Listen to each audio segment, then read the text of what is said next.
cuando a quien por mí sufrió, oh, que en el Calvario se entregó el Salvador. Mi alma allí divina gracia halló, Dios allí perdón y paz me dio, del pecado allí me libertó el Salvador.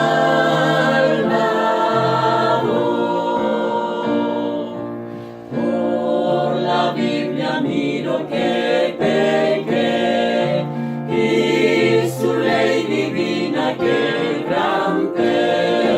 Mi alma entonces contempló con fe al Salvador.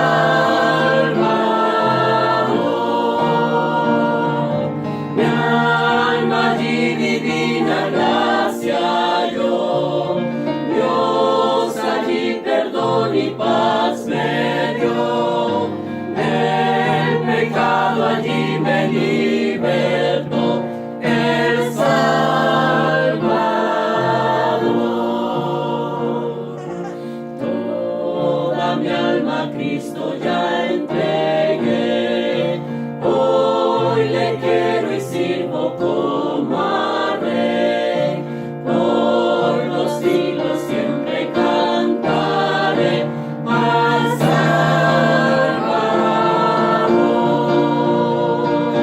Mi alma allí divina gracia halló, Dios allí perdón y paz me dio, del pecado allí me libertó el Salvador.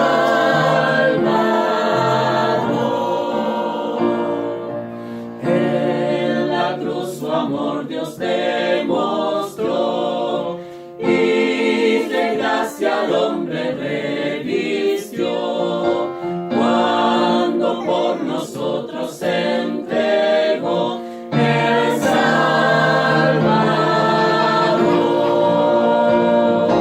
Mi alma allí divina gracia halló, Dios allí perdón y paz me dio, el pecado allí me libertó el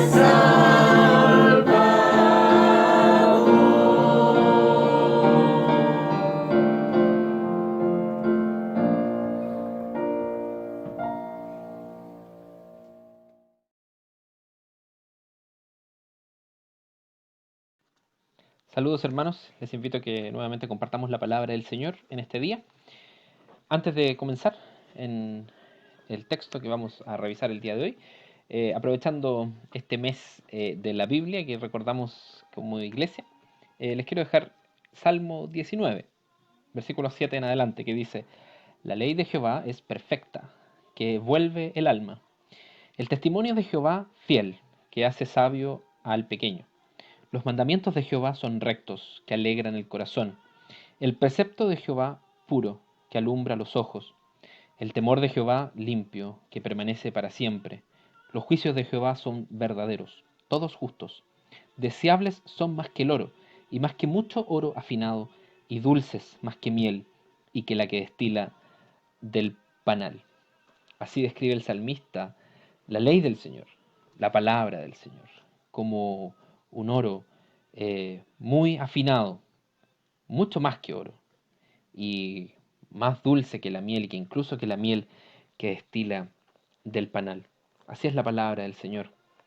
Nos trae gozo, nos trae alegría, esperanza, regocijo en saber que el Señor nos ama, que el Señor nos ha dado la salvación a través de Jesucristo, dejando atrás nuestra vida pasada y ofreciéndonos una vida nueva en plenitud con Él, esperando en su venida. Y quiero que revisemos en Marcos, en este día, en el capítulo 12, una pregunta que le hacen a Jesús respecto a la resurrección. Y esto tiene que ver también con la correcta interpretación de la palabra del Señor.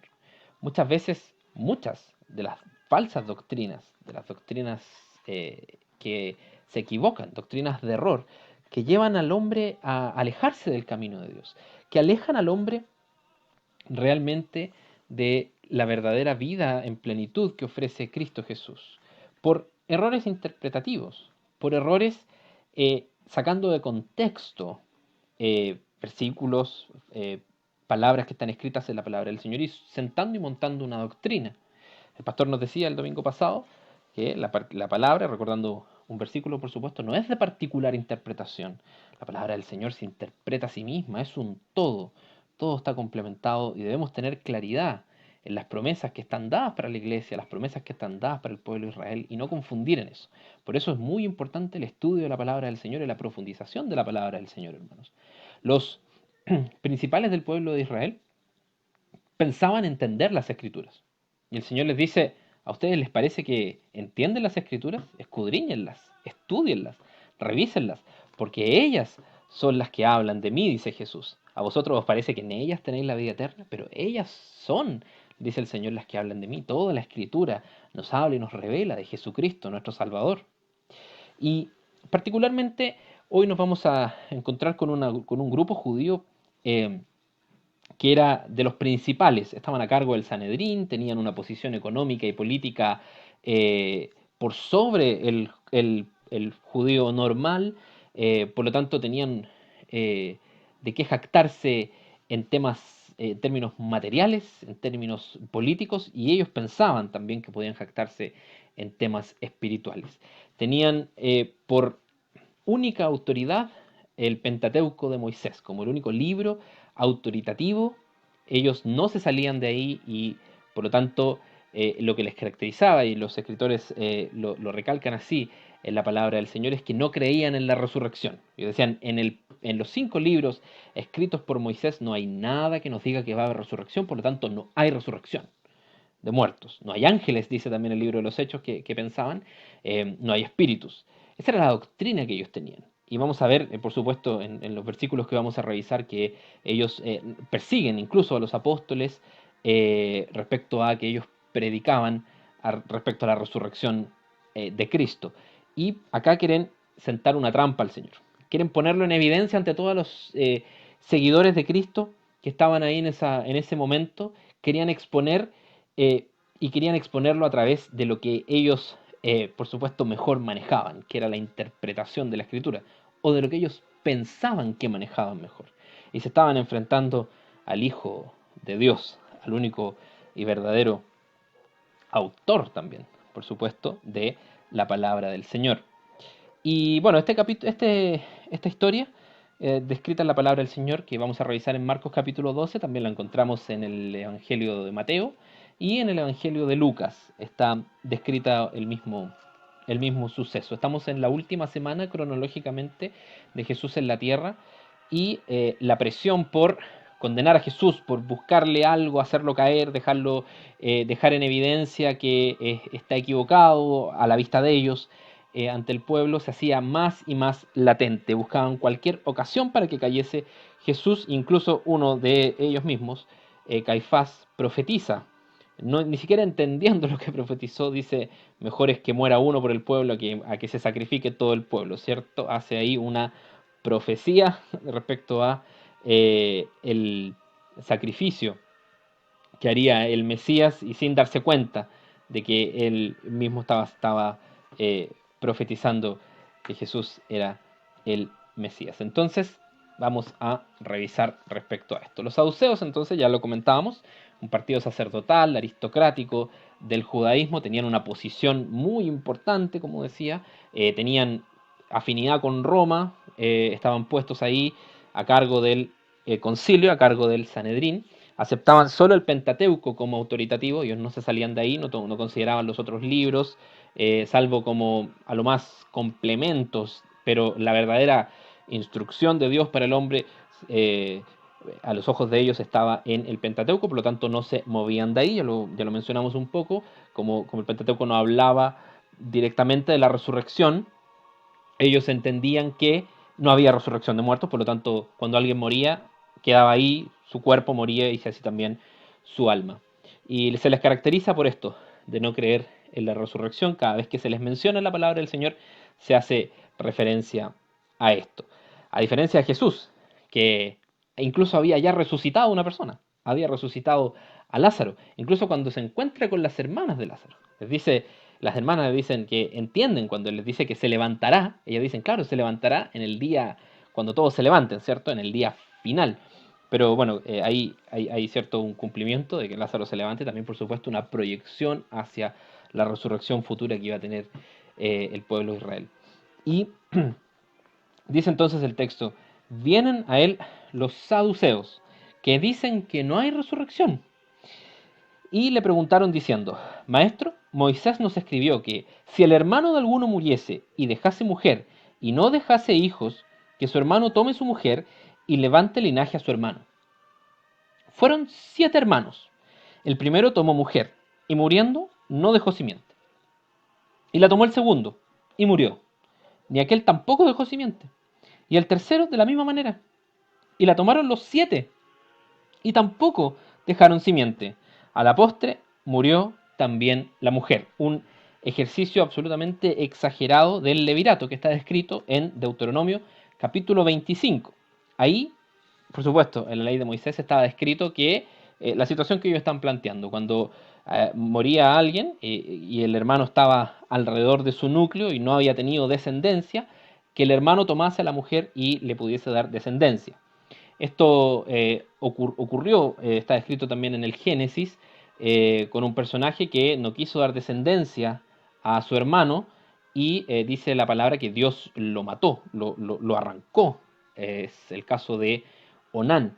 Y también, por supuesto, en el libro de Ruth, donde tenemos también la situación del levirato. ¿Y qué pasa? Que termina siendo ahí la descendencia de Ruth, ¿cierto?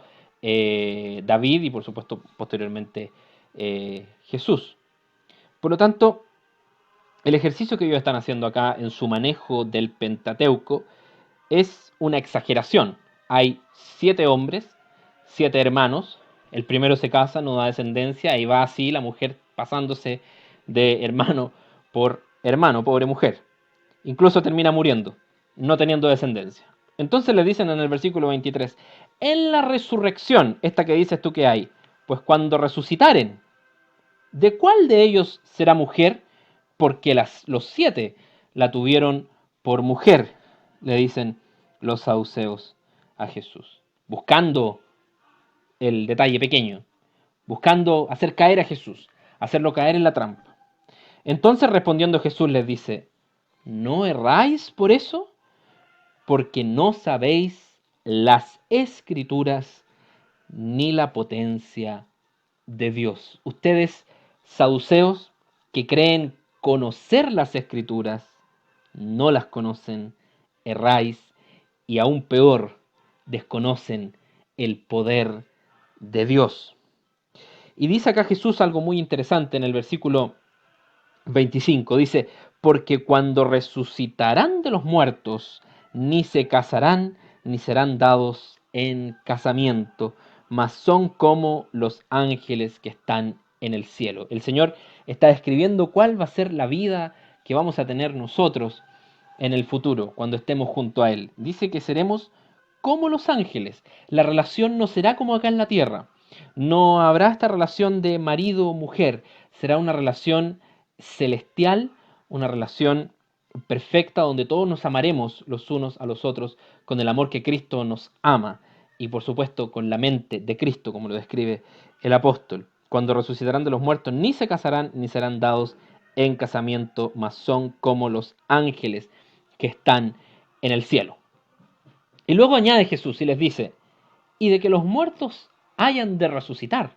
Ustedes que están poniendo aquí este tema que ustedes niegan, de que los muertos hayan de resucitar, ¿no habéis leído, les dice el Señor, en el libro de Moisés, cómo le habló Dios en la zarza, diciendo, y los lleva a este hermoso pasaje que está escrito en Éxodo 3, versículo 6, que dice, yo soy el Dios de Abraham, el Dios de Isaac y el Dios de Jacob. Yo soy, en el presente está en el Señor y está diciendo Abraham, Isaac y Jacob. Cronológicamente, cuando Dios aparece a Moisés en la zarza ardiendo y le habla, Abraham, Isaac y Jacob ya no están en la tierra. Están muertos ante los ojos de los saduceos y el estudio de la escritura del Pentateuco estaban muertos. ¿Por qué Dios entonces está diciendo que es Dios de ellos? Pues porque viven, no han muerto. No es Dios de muertos, más Dios de vivos. Así que vosotros mucho erráis, muy equivocados están ustedes, saduceos. No solo ignoran las escrituras, las mismas que ustedes tienen ante sus ojos. Hay muchísimo texto en el Antiguo Testamento que habla de la resurrección. Salmo 16, versículos 9 al 11, Salmo 49, 15, Salmo 73, 24, Oseas 6, 2, Daniel 12, 2. Por tiempo no los podemos leer ahora, usted les invito a que los busque, se los vamos a mandar por escrito al chat del grupo para que lo puedan leer y puedan deleitarse con la palabra del Señor y cómo entender que los judíos sí entendían la resurrección, sí creían en la resurrección de los muertos. Estos saduceos no lo hacían, pero Jesús no utiliza ni los salmos, ni el libro de Oseas, ni el libro de Daniel, ni el libro de Ezequiel. Está utilizando el mismo Pentateuco y lo está poniendo en evidencia de su error interpretativo. Están completamente equivocados.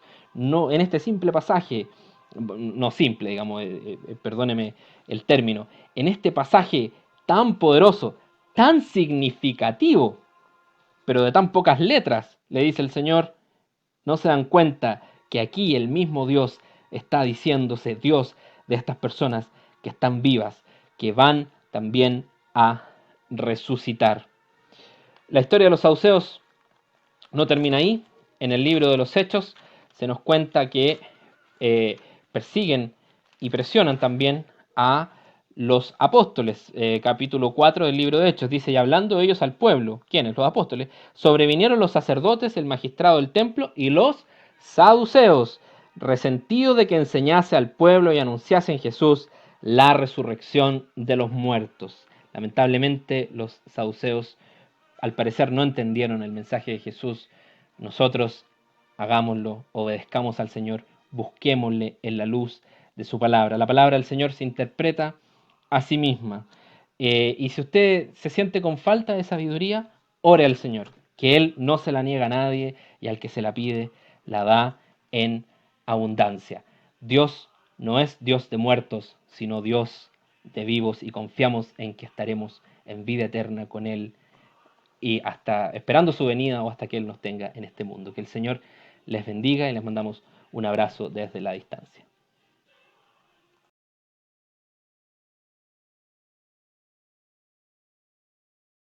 Hermanos amados, les saludamos en el amor del Señor para nuestra querida y amada Iglesia de los Castaños. Queremos compartir un himno con ustedes que va a interpretar mi esposa y Felipe. Estoy un poquito delicado de salud, por eso no les voy a acompañar esta vez, pero sí quería saludarles y nosotros como familia Godoy Estay queríamos estar presentes también en este culto para adorar al Señor.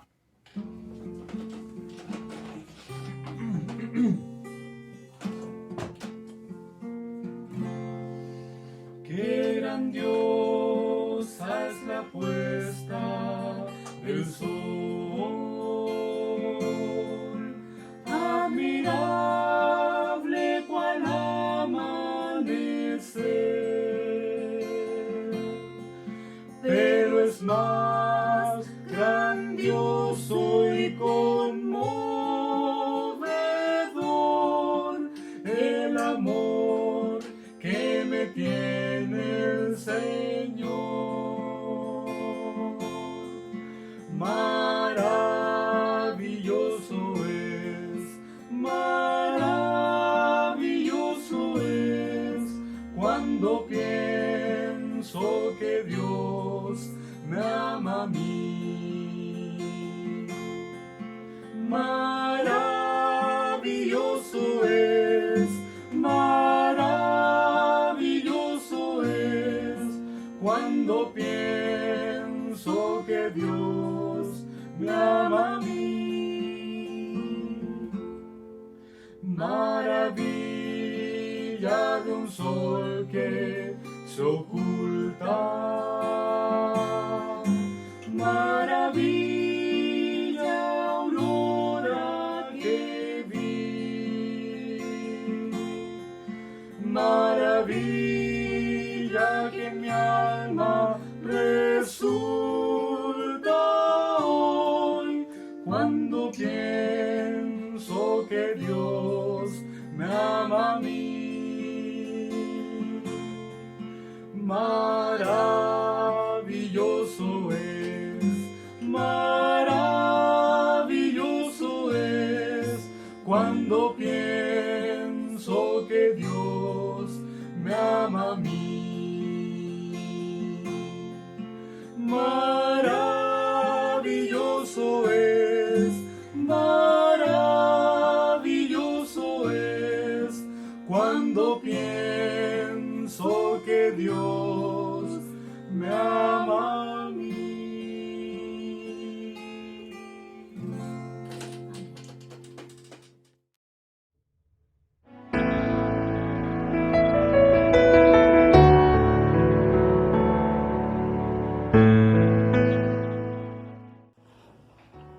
Buenos días, hermanos. La lectura de la palabra la tendremos en Proverbios capítulo 23 y dice así la palabra del Señor.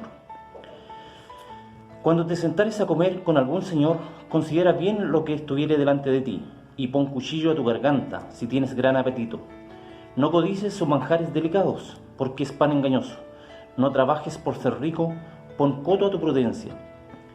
¿Has de poner tus ojos en las riquezas siendo ningunas? Porque hacerse han alas, como alas de águila, y volarán al cielo. No comas pan de hombre de mal ojo, ni codices sus manjares. Porque cuál es su pensamiento en su alma, tal es él.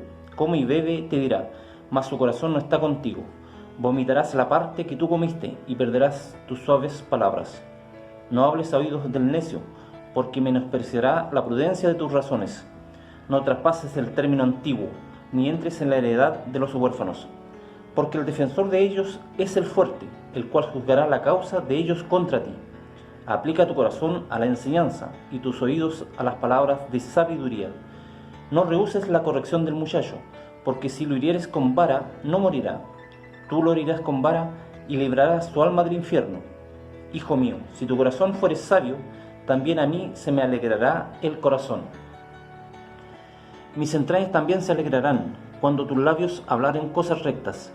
No tenga tu corazón envidia de los pecadores, antes persevera en el temor de Jehová todo tiempo, porque ciertamente hay fin, y tu esperanza no será cortada. Oye tú, hijo mío, y sé sabio, y endereza tu corazón al camino. No estés con los bebedores de vino, ni con los comedores de carne, porque el bebedor y el comilón empobrecerán, y el sueño hará vestir vestidos rotos. Oye a tu padre, a aquel que te engendró, y cuando tu madre envejeciere, no la menosprecies. Compra la verdad y no la vendas, la sabiduría, la enseñanza y la inteligencia. Mucho se alegrará el padre del justo, y el que engendró sabio se gozará con él. Alégrense tu padre y tu madre, y gócese la que te engendró. Dame, hijo mío, tu corazón, y miren tus ojos por mis caminos. Porque cima profunda es la ramera, y pozo angosto la extraña. También ella, como robador, acecha, y multiplica entre los hombres los prevaricadores. ¿Para quién será el ay? ¿Para quién el ay? ¿Para quién las rencillas? ¿Para quién las quejas?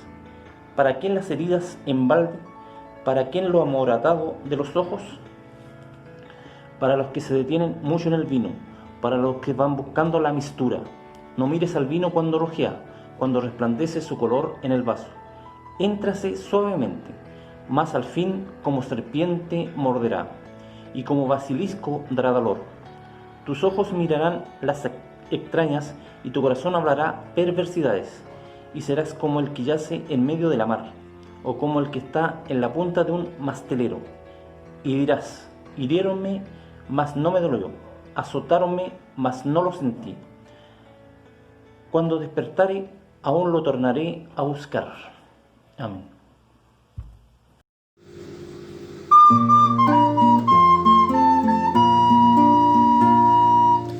Todas las promesas del Señor Jesús son apoyo poderoso de mi fe. Mientras lucha aquí buscando yo su luz, siempre confiaré.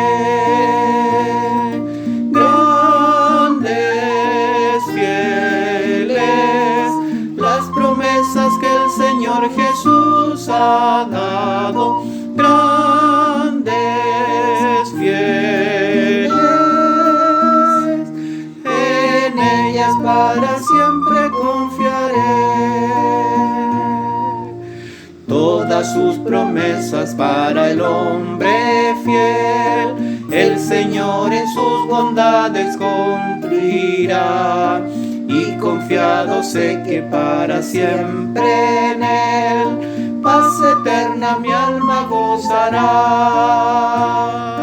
Grandes, fieles, las promesas que el Señor Jesús ha dado.